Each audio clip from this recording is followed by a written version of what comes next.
Hello, welcome to another live Google Hangout on the Living Income Guaranteed, and today we are going to be discussing about another bold idea for humanity. Before we have had chats about moneyless societies with the money-free party from New Zealand with Richard Osmaston, and today we are going to be discussing about this innovation emerging from America as a result of the Zeitgeist movement effort to find ways to eradicate debt, money, and government as the ills of the society. So imagine what would it be to be rewarded for doing good for your community instead of just toiling away your time in doing meaningless jobs that just make you earn money but have no real meaning and value as to create a society that can be harmonious and best for everyone if we so decided. So this might sound like a futuristic idea, but this is already a creation in the making by the guys at Copiosis. So to begin with this discussion, I'd like to present our guest today, Perry Gruber from California, is it correct? Or Oregon? Portland, Oregon, yep. Yeah, so welcome and thank you for being here. Pleasure to be here.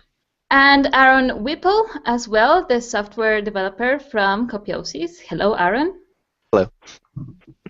So to everyone that will be watching the Hangout, remember that there will be questions, available comments as well, and make sure that you get them in place for around the 40 minutes that this transmission will be going on. And if you have any questions that don't make it into the lifetime, you can also place them throughout the YouTube comments as well. They will be available, and we will let Aaron and Perry know. So to begin with, guys, Perry, can you introduce us to what Copiosis is and what is the intent of its creation? Yeah, so the intent of the creation is to allow all of humanity to freely live and express themselves from the highest level of Maslow's hierarchy of needs, from that self-actualization level, free of debt, free of government, free of capitalist-based systems, free of all traditional economic systems, essentially. And so what Copiosis is, so that's the intention. And then what Copiosis is an economic innovation whereby we replace all of those things. We replace debt, money, governments, and markets with a new system whereby people are rewarded for making the planet and people better off with a kind of a virtual reward system, a quantified version of social reward called net benefit reward. And pretty much everything else happens automatically as a result of doing those things and understanding the context within which net benefit operates. So what would be the basic steps? I mean, for anyone that is hearing this and sounds good, so what are the steps that you consider are necessary to make of Copiosis a reality, and where are you at the moment in relation to it? Right, so the first step is to make people aware that the innovation exists. So events like this, the radio show we had a couple weeks ago here in Oregon, the other one that we had in Chico, California back in December, is part of our awareness program.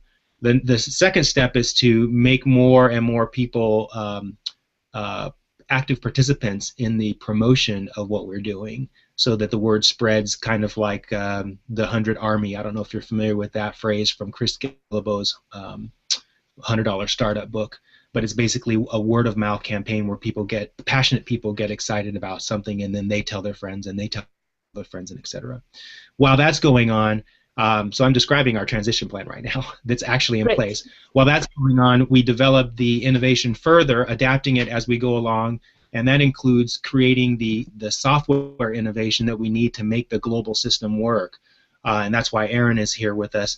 Our software development is a lot farther ahead than where I thought we would be at this time, considering that we started this thing less than 2 or 3 years ago. And so we're in beta testing of that. So at the same time that we're developing the software, we're also in the process, the third step is creating demonstration projects around the world that can demonstrate for those people who say it can never be done, demonstrate in the real world Copiosis in action. And so we have a demonstration project launching in Kenton, which is a neighborhood here in Portland, Oregon, probably later this year once the software is complete. And the software is, we're close to completion. Aaron can talk more about that. And then we have another demonstration project that is launching in Chico, California, probably the same time that the Kenton project will launch. Chico is a town of almost 90,000 people in Northern California. So that demonstration project will be launching, and then we're looking at 2 other locations that I'm not going to announce right now because we haven't gotten confirmation yet. So we have a total of about 4 demonstration projects that are in various stages of launch, all of them waiting for the software to roll out. So that's the 3rd step, and then after that, the 4th step is to promote the success or the learnings of those demonstration projects as they go forward and promote that on radio, TV, and other opportunities that we may get, so we further spread word and start attracting those people who believe that they have to see it in order to believe it. With the demonstration projects, we answer that question, and then the idea is to ultimately have about 50 to 100 demonstration projects on the West Coast, and then move across the country. Somewhere in that time frame, I'd love to see a demonstration project popping up in another country, so that we can get international, and then basically replicate it country across country across country as the software gets better and better. And then over time, generally speaking, what happens, rather than trying to push against the current status quo, we just gradually replace it with something better, which I believe is Copiosis. Okay, so is the intent of Copiosis to always be community-based? You're talking about rather small societies or small cities, or is the intent to eventually completely deface the existent government as a state or as a city in its entirety? How does that operate? Yeah, in terms of our intention is to completely eliminate governments across the world, allowing individuals to operate freely on planet Earth as they see fit, without constraints of debt or money or capitalism or any other traditional form of government. I personally believe, I'm a startup guy, I personally believe that the best way to do that is not through overt demonstrations or attacking or pushing against the status quo, but by creating an alternative that's better than the status quo and have people realize that it's better and then move to that. It's a lot like technology. I mean, when I was young, the technology of the day for listening to music, believe it or not, was the 8-track tape. And so that was the popular thing. I mean, even records weren't popular at that point. And then cassette tapes came out. And it wasn't like the cassette tape makers attacked the 8-track tape makers and beat them out of existence. Basically what happened is that when people started using the cassette tape, they realized that the cassette tape was better than the 8-track. And so gradually people started using the cassette tape. And then DVDs came out and the same thing happened. And now it's MP3s and MP4s. Those came out and now we're seeing DVDs, or not DVDs, but CDs, music discs go away. All of that transition, that model, is the same model that we're using in Copiosis. We're not trying to quote-unquote destroy governments and fight against debt. We're just going to offer a better solution to make societies run, and then have people make the choice of moving to the better solution. And then gradually we'll see, I believe, just like with every other technology innovation or improvement, the gradual mass acceptance of the better technology. And when that happens, we'll have a global system running on Copiosis. Now, let me just add one other thing real quick. Copiosis is not the end state. This is a transition technology. So the idea is to have the world embracing Copiosis, and then from there we can move to something that's even better than Copiosis, in my opinion, which is this concept of the resource-based economy, where there is no such thing as exchange. It's just people doing great things for people because that's what they want to do. So Copiosis is an interim step to a longer-term vision that may not even include Copiosis, but definitely will be better than Copiosis. Okay, that's a great clarification also for myself, because I understand that you very much agree with the zeitgeist movement and resource-based economy.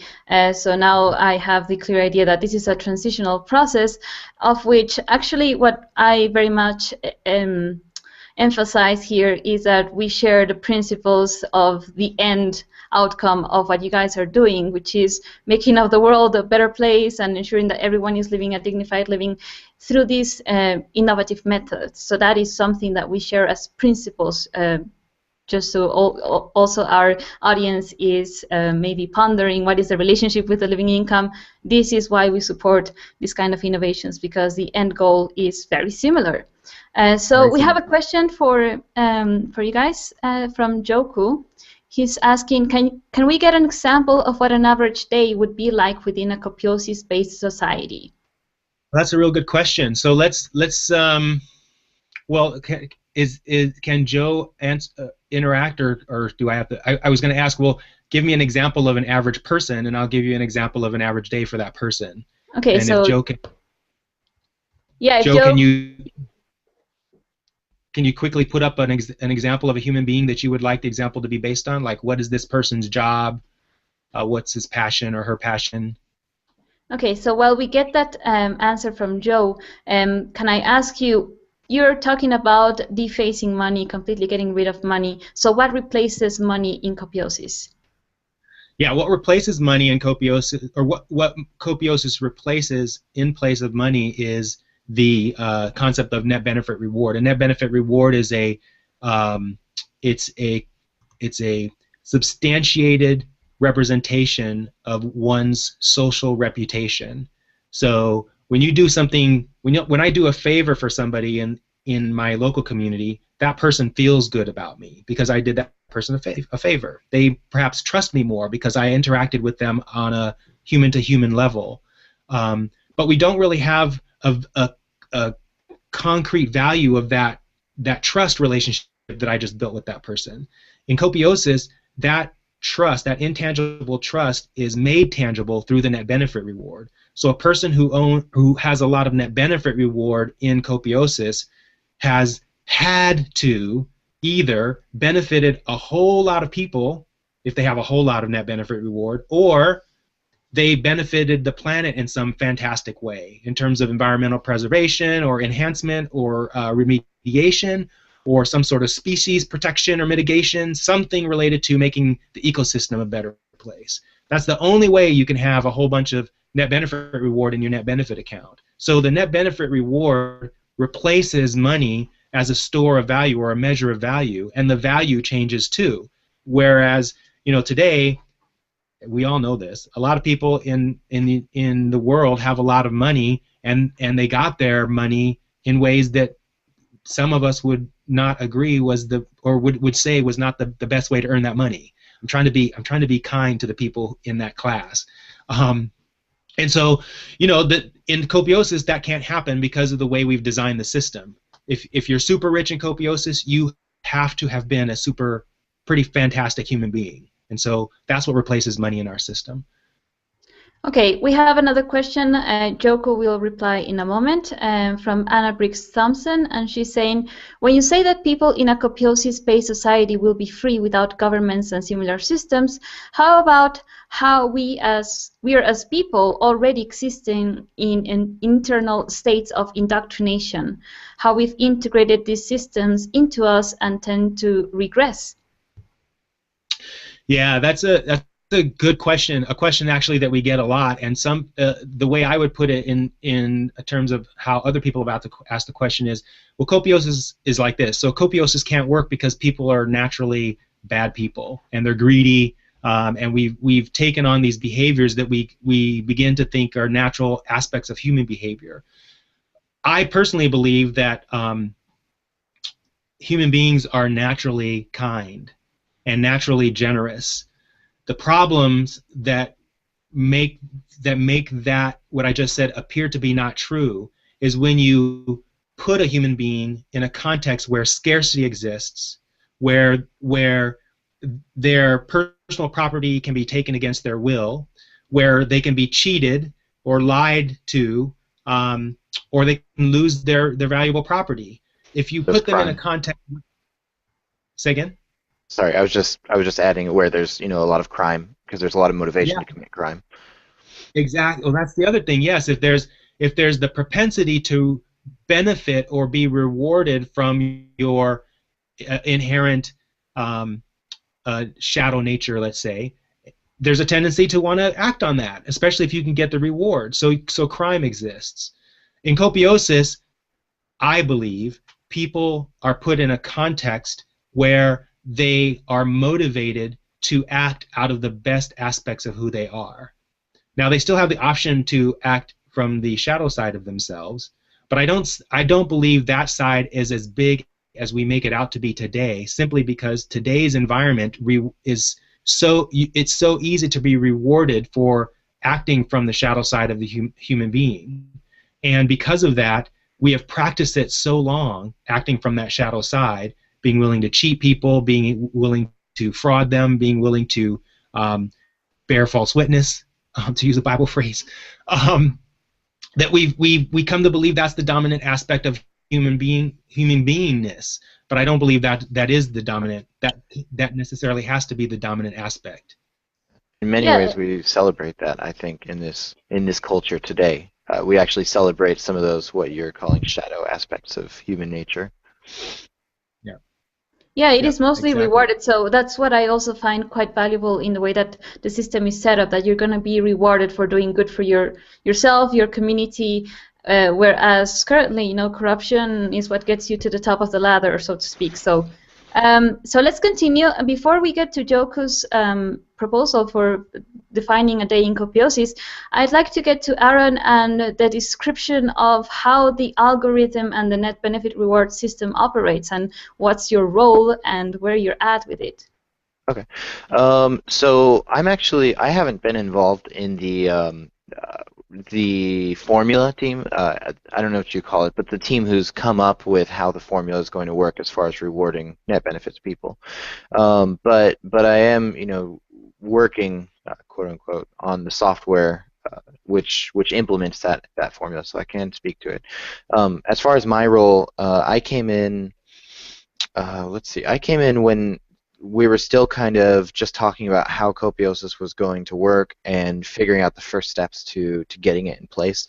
And I saw an immediate need, a place where I thought I could, you know, kind of improve how things are going to work in trying to get the software ahead into a better state. Because originally we were thinking that we were going to have forms. This was before I came on, like forms that people would come on and fill out, static forms that would just basically place data in a spreadsheet, and then we'd have a team of number crunchers who every single day would come to these spreadsheets and, you know, plug numbers into their calculator and, you know, figure out what's going on. And then I don't even know how it would have worked beyond there, but maybe we would have emailed people every day to let them know, you know, how many net benefits they have. And you know, I thought that Copiosis would be doomed to fail if the bar to participating was that high, because people only have so much effort and so much time to give. And so basically my entire goal the whole time I've been with Copiosis has been to lower that bar, to make it as easy as possible for the common person to jump in, participate, you know, give them all the information and the power they need from the very get-go. And the ease of use, and so yeah, that's basically what I've been working towards.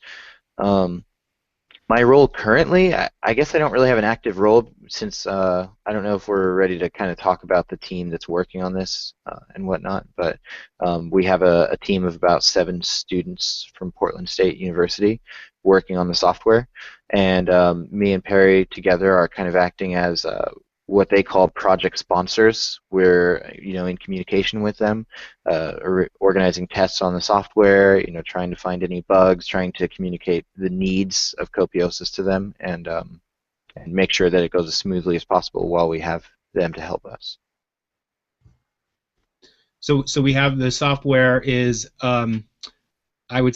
so I'm not a software person, so I don't know the right way to describe this, Aaron, but I would say the software is in its beta phase. We have about 12 people not related to related to Copiosis, but not related to the software development, that are testing it for us right now. We've had about 4 people complete the test and give us feedback so far.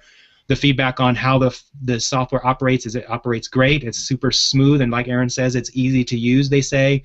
There's just a few things, mostly cosmetic things, that they would like to see changed. And then, Aaron, what's next after we finish these 12 people in the beta? And Just to clarify, just for people who are more familiar with these terms, I would say we're more in like an alpha stage right now, which is where it's just kind of internal and being used by like specific groups that we set up to try it out, but not in practice.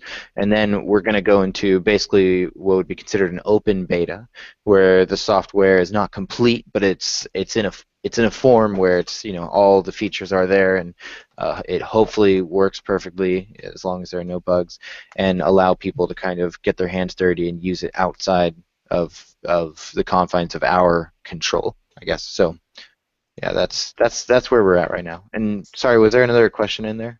So the system is going to be quantifying the amount of net benefit income or net benefit reward, which means a set of numbers that will enable you to then buy or consume your, you know, whatever you want to buy. Is that the function of it?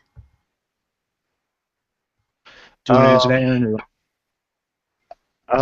Why don't you take it, Perry? Go ahead. Okay. So inside the software incorporates the net benefit algorithm, which is something that I started out designing and then passed it off to a math PhD, and then that guy passed it back to us, and we refined it some more. It now, I would, in my computer language, would say is the basis of what the software is using.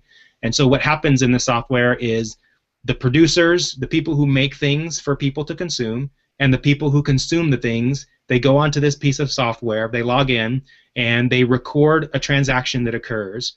I gave this thing to Joe, and Joe used the thing, and then Joe rates my my customer service basically, and how satisfied he is with the thing I gave him. Or and once he quality, the quality, and then once he rates it, he inputs his own personal notes into the software. I put my notes as the producer into the software, and then based on the values that the payer organization has assigned to that good or service, the software uses the algorithm to calculate the net benefit reward that I, the producer, am going to receive for providing the product or service to Joe, or whatever name I used a minute ago. And then Joe also earns a small amount of net benefit reward for participating in using the software as kind of an incentive to have him use the software and log the transaction. So that's essentially how the software is going to work. And actually, that is how it is working, because in this alpha test, it seems to be working pretty well. Okay, so now let's go on to Joe's question. What would be an average day in terms of a person's basic needs having been met and no longer being tied to survival through debt, wage, slavery? What kinds of social activity or contributions or work would you say can come forward as a new expression? Okay, that was a good clarification, Joe. So the kinds of social activity or contributions or work are really unlimited when you think about it. So I'm going to use an example of someone currently who does not earn any income in today's society for work that's produced. Let's say that let's say a grandmother has decided to take care of her grandkids and do the laundry and feed those children and blah, blah, blah. And as a result of her taking care of those kids, the mother of those kids can go out and follow her passion, whatever that happens to be. Let's forget about her mother because she's not involved. We're talking about the grandmother and the kids now. So when the grandmother goes over to her daughter's house and babysits the kids and feeds the kids, now the grandmother is doing this, I presume, because she loves the grandkids and loves to spend time with them. She's not necessarily looking for income from that activity. She does it because she loves it. She gets this personal kind of pitter-pat in her heart from participating or interacting with her grandkids. But in Copiosis, what she's actually doing in terms of social benefit, there's a lot of things that she's doing that her work is creating, her work being interacting with her grandchildren. She's educating those children. She's providing a familial bond to those children. She's participating in creating future human beings who will contribute to society, hopefully positively, especially if the grandmother, you know, has some compassion and human beingness about her, which I assume she does. She's giving these children new experiences. If she takes the children out into the city and walks them around in parks or whatnot, she's doing their laundry, she's feeding them. All of these things she's doing in today's society and doesn't earn a single penny for that work. It is work. She's expending effort, right? In Copiosis, so long as she's not benefiting herself, she's not doing work that benefits herself. I mean, she's getting the intangible award of feeling good. I'm talking about as long as her work benefits another person, and in this case, the other person are her grandkids, she's producing a net benefit. The net benefit is, well, I just described them. It's to society, it's to the grandkids themselves, it's to the parents of the kids who don't have to spend the time to do these things, and as a result of that, she can log into the computer, the software, the fact that she took care of her grandkids. Now, in a future state of Copiosis, she won't have to log it in because the payer organization will already account for that in the database that we're going to be creating, but that's far out into the future. Today, she could go to the software, log in as Mrs. Jones, choose from the drop-down menu that she babysitted the children, and as a result of that, the software will calculate out a net benefit reward for her. So this is a very distinct example of work that's occurring all over the planet, and very few, if any, people are earning income doing that kind of work. I'm not talking about people who are commercial babysitters or have small businesses as babysitters. I'm talking about the grandparents taking care of grandkids, or the adults taking care of their parents. Even that type of work could be rewarded with net benefit reward.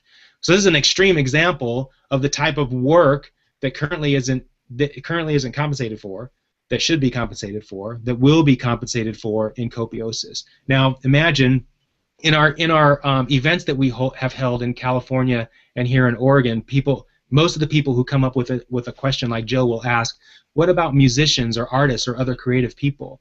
And it's a great example because in today's society, very few artists of any kind earn income from their artistic expression. I would say a large minority, a small minority of artists, if you consider all the artists on the planet, earn income from their expression. But in Copiosis, the majority of artists can earn income from their expression because, for a number of reasons. One, because the education to become an artist doesn't cost you anything. Two, the materials that you use to express your art don't cost you anything. And three, as long as your art is communicating something to another person, which in my opinion is the definition of art, then it's producing a benefit of some sort. And so there's no reason why artists all over the globe, as long as the globe is running on Copiosis, can't make pretty good lives from their artistic expression, especially when you consider the fact that all their necessities are being provided for them at no cost.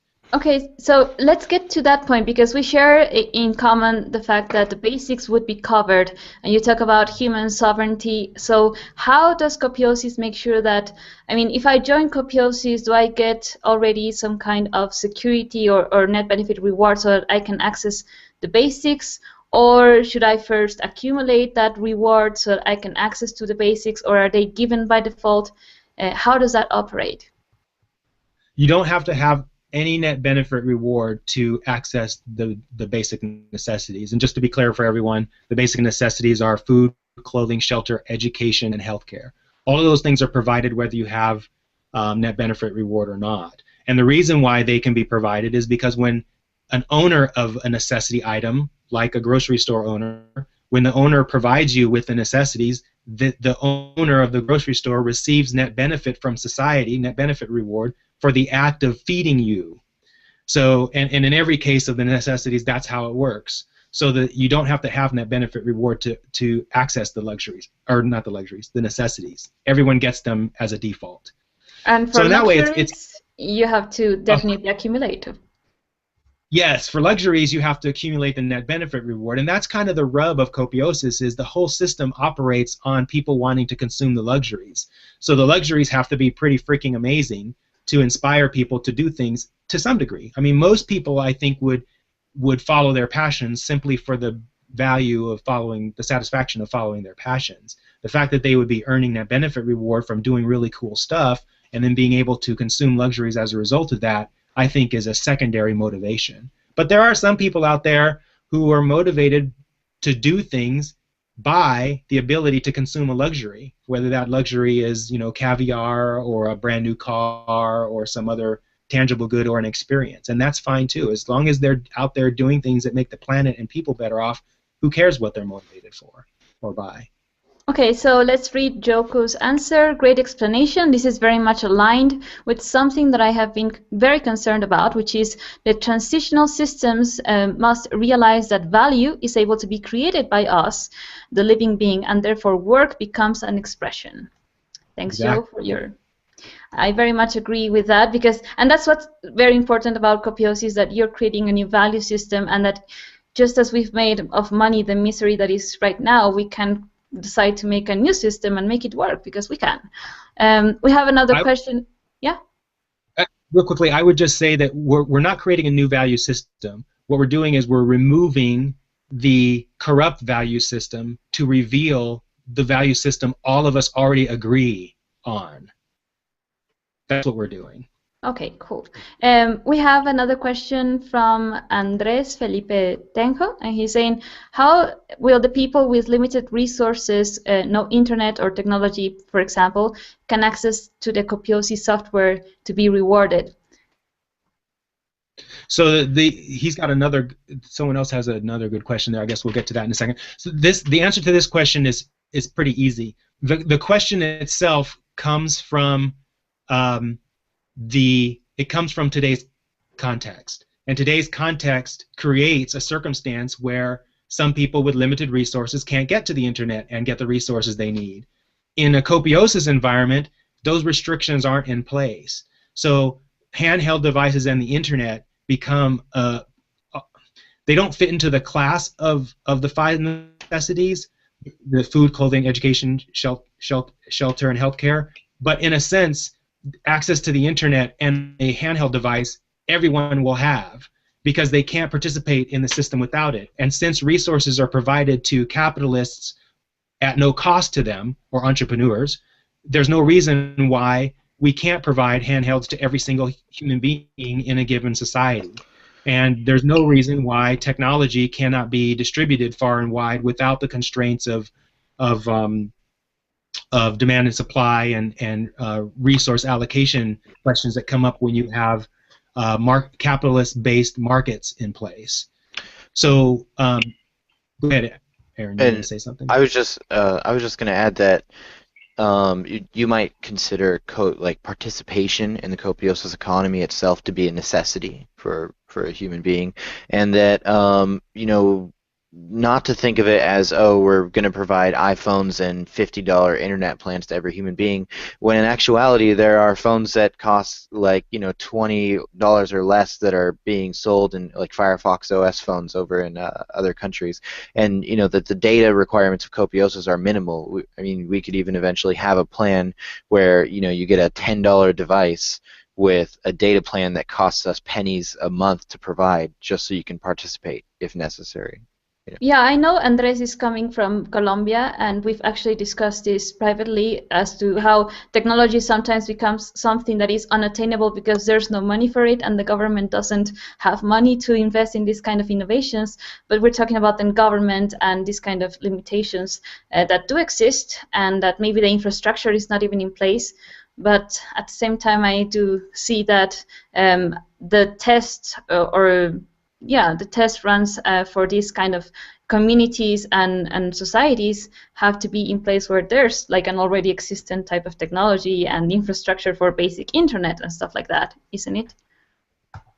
Yes, and eventually, I mean, it's the same, going back to the 8-track tape, cassette tape, DVD model. It's the same sort of process of adoption. I mean, unfortunately, that's the way transitions occur, right? So initially, Copiosis will probably start in a hyper-commercialized nation. It doesn't have to be the United States. It could be Britain. They could beat us here in the United States. We don't know. And then eventually, it will spread from there. My favorite thought about Copiosis is, once a hyper-commercialized nation fully adopts Copiosis, every other nation has to follow suit. And the reason why is because when that nation the one that's adopted Copiosis, is producing goods and services that don't cost anything to produce. It's very difficult for other countries that are producing things with cost to compete against that country. And the freedom that's enjoyed by a fully transitioned nation is very hard to copy in a nation that has a traditional government. So now there's some negative sides to that we can talk about, but I don't think we have time to talk about it. But the point is, yeah, unfortunately. Yeah, the point is that the transition, in my opinion, is going to happen very rapidly once we have the first nation fully embracing this thing. So people like, did you say he was in Argentina? No, Colombia. Colombia. So people in Colombia, for example, it may take a while for it to get there, but who knows? I mean, Andreas could decide to launch a demonstration project down there, and I'm sure there's very smart entrepreneurs in Colombia who might see this thing and want to find a way to make it actually happen down there without having to wait for a hyper-commercialized country like the United States to do it. So there's I love saying this because it's so true. We cannot predict how the future is going to come. There's just no way to do it. And so the possibilities of how this thing's going to roll out, to me, are endless, and that's what makes it exciting. Okay, let's get on to the next questions. We have quite a few. So we have from Joku again. In the case of those with structural and geographic barriers to access, when we remove artificial limitations on innovation, I do not foresee access being a problem as much as having communication and cooperative creativity to overcome those issues. I fully agree on that. So that's definitely what we are basing our discussion here on. We had one comment from Anna Briggs, and she's saying, I'm sure that most women will be sympathetic towards that, and that's what you were previously explaining about the grandmother earning benefit reward. Playing the devil's advocate, what if the grandmother is a greedy woman who just takes care of her grandkids to get paid, but otherwise doesn't care and doesn't bring real quality into the work?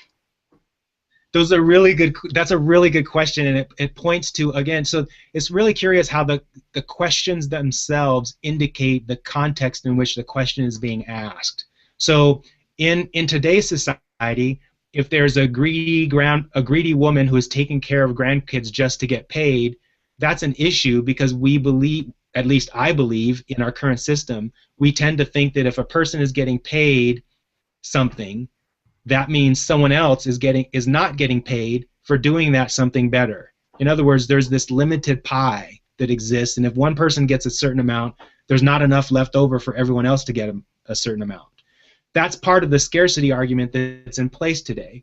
So in Copiosis, it doesn't matter if she's greedy and she's just taking care of the grandkids to earn that benefit reward. What matters is, do the children benefit from the act, number one, and number two, do the parents of the children believe that the grandmother is doing a good job taking care of the kids? If the answer to those questions are no, the parents have to decide how to deal with their mom. I mean, it becomes a family issue, right? So in the end, also, for example, children would have to be asked, like, whether they're actually being taken care of in an appropriate manner. I mean, that's a subtle, certain points that I found can be very subjective at times when it comes to valuing whether someone is definitely adding positive benefit or not. And it can be also like a source of whether you're spiteful toward a person and you want to give them negative feedback, for example, when you're buying from them. These kind of things can play into the corrupting the system in a way. Or what's your perspective on this? I would say, as far as like people providing, like if someone's giving you negative feedback because they're spiteful, that's just a motivation not to engage with that person anymore, or to give them goods and services.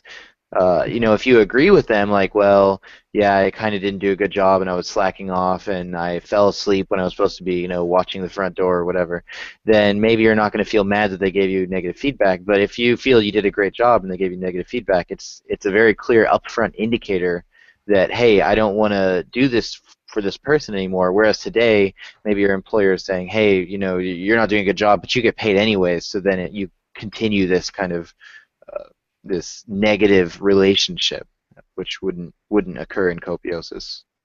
More mobility, I guess. And that happens all over the place. It's so funny how we become comfortable with what Aaron's describing, where you get this review at work and you really have no recourse because it's not really you don't really have an opportunity to impact a decision. You just get told, well, I think you didn't do very good of a job, and sometimes that decision is based more on their personal relationship with the employee than it is the actual work that they've done. Okay, we have a comment a question from Alex Russell from the UK, and he's saying, I'm curious about the way in which the Copiosis system would accurately measure and therefore validate the net benefit of any work, especially in terms of being able to account for the ways in which that benefit will manifest in the world, not only in the immediate or short term, but also in the long term. Right. So the way that the net benefit reward system works is that you don't earn net benefit until all the results are in. Now, if you think about that for a minute, there are some short-term activity. There are some activities you can undertake that benefit the planet or people in the short term. So either that or the results of a given action are known. Like, for example, we know here in the United States that if you increase the riparian zones in natural watersheds, there's going to be more places for fish to grow babies. We know that. So in Copiosis, if someone were to build a riparian zone in a stream, the reward can come pretty quickly because we know that doing that kind of activity produces this kind of result. In other areas, like with medicine or drugs, for example, invention even, yes, we don't know what the results are going to be, and so in Copiosis, you don't earn the net benefit reward payout isn't made until all of the or most or a significant amount of the results are known. Preferably not until all the results are known. So while you're waiting for your net benefit results from your bigger activities, you might want to be undertaking activities that produce shorter-term net benefit income. Does that make sense? It does, and Smart people. He has another part of the question. He's clarifying that some of it got mixed up. So another part of it is saying, can this be done accurately without the need to make assumptions about the full value and full extent of that benefit? For some things it can. For other things it cannot. That's the short answer, yeah. Okay, so we have another question that is arriving from another source. This is coming from Joe Park, and this is a question for you guys. Suppose two dishonest individuals want to earn net benefit rewards by providing each other with products and services that don't even exist. How does Copiosis prevent this kind of fraud? Go ahead. So I'm trying to remember. We spoke briefly earlier about. That's right. So that was before the call when we jumped on. So I'll just kind of start over. We spoke earlier about how kind of when I've come in, I've been thinking about these things from the start, and I keep asking these same questions. And I think they're valid and very important. But again, one of the things I've appreciated that Perry has brought to the table is the point that we can't predict everything that's going to happen or perfectly guess what kind of system is going to prevent these things. So I'd say the stage we're at now is to finish the software, get into people's hands, kind of leave it in a broken state. Not entirely broken, but just in a state where people can experiment and be who they are while we're watching. And that as these, we want to see how people are going to game the system and how people are going to break things and, what that looks like to us, and can we even know, or is there no way to even know, And as these challenges come, we can, kind of innovate along the way and come up with ways. Because if we come into this like we stand up this thing, we say this is Copiosis and we're going to put it out there and it's going to work great, I think it's going to be brittle and it's going to fall very early. So I'm sorry that that's not really a very clear answer. I think the answer to the question then is we don't currently know, and that is something that we're going to continue to build on and to grow and to problem solve.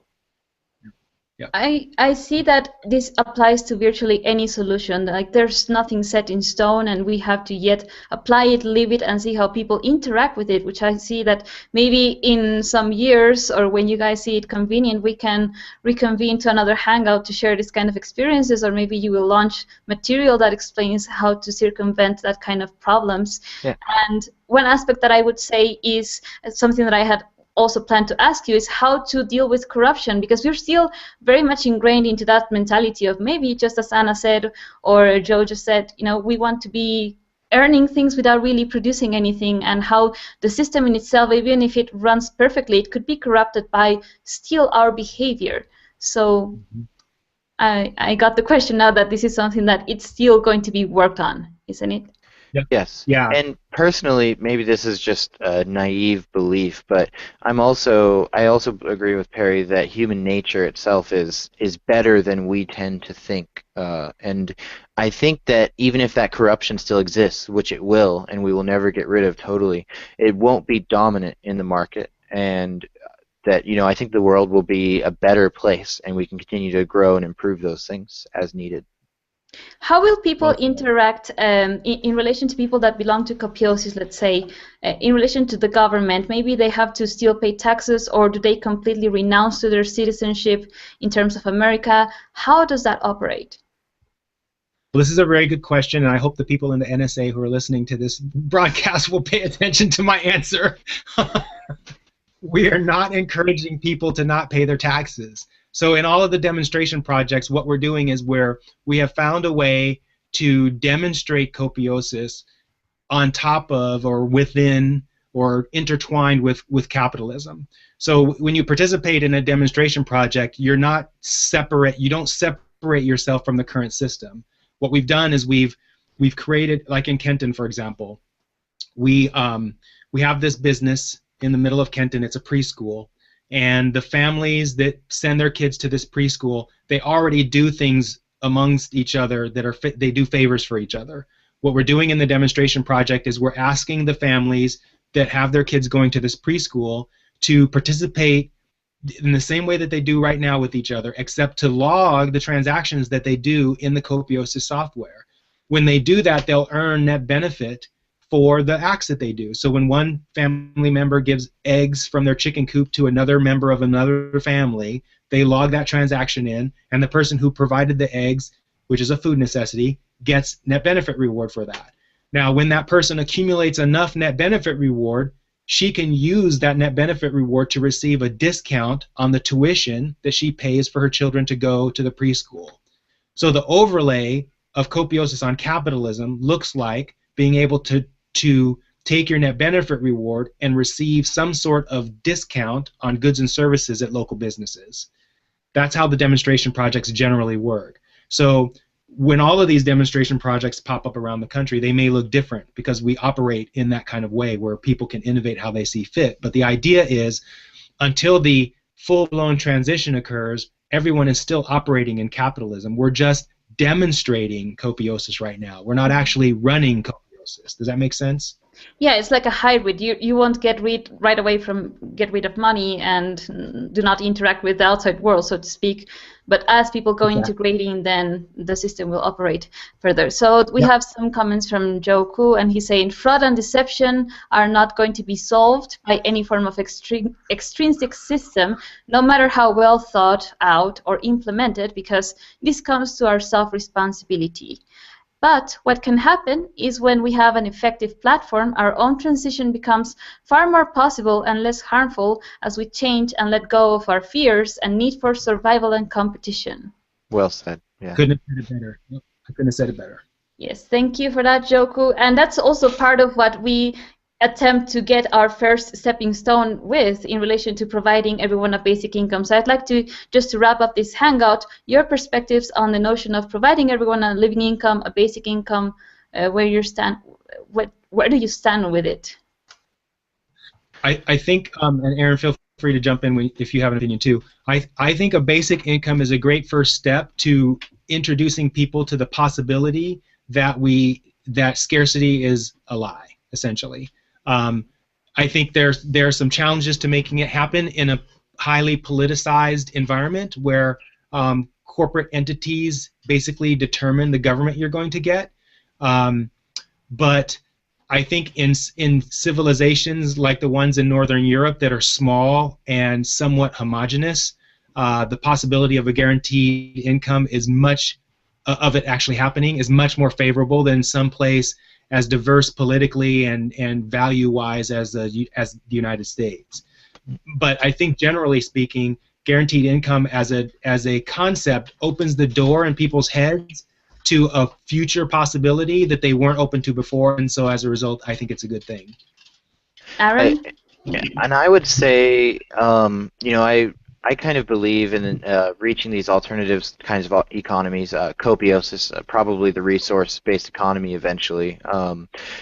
But I would say I believe that capitalism is kind of innately immoral, and in my mind, a basic income is probably the only way that capitalism could ever approach something that is in some ways, at least semi-moral. So I think it's the best thing we can have in a bad system is the way that I look at it, and having it would make me feel a great deal better about the society I live in. I might actually even be able to deal with it at that point, I guess, if I knew that people were being taken care of in at least that most basic way. Exactly. And you know what I consider is that if people, for example, get a basic income, they might be able to spend more time developing a system like Copiosis. I mean, it's not like we are dissociated from that because we are a stepping stone that can be applied for everyone at a governmental level. And from there, if people want to continue developing into this kind of communities, I see it as part of our human evolution and very necessary at the same time to take part in this kind of trial and error type of communities and system developments and so forth. So I very much appreciate all of your effort and time and the passion that you have toward developing Copiosis as well. And the people that is in your group, I very much agree with the principles that all of you stand for. So that's why you're here, and thank you for your presence and for sharing with us. Thank you. Thank you so much for having me. Thank you. And thank you to all of you for your questions, the viewers, and we will have another Living Income Guaranteed Hangout next Sunday at the same time. Thanks, Perry and Aaron. See you next time. See you next time. Bye-bye.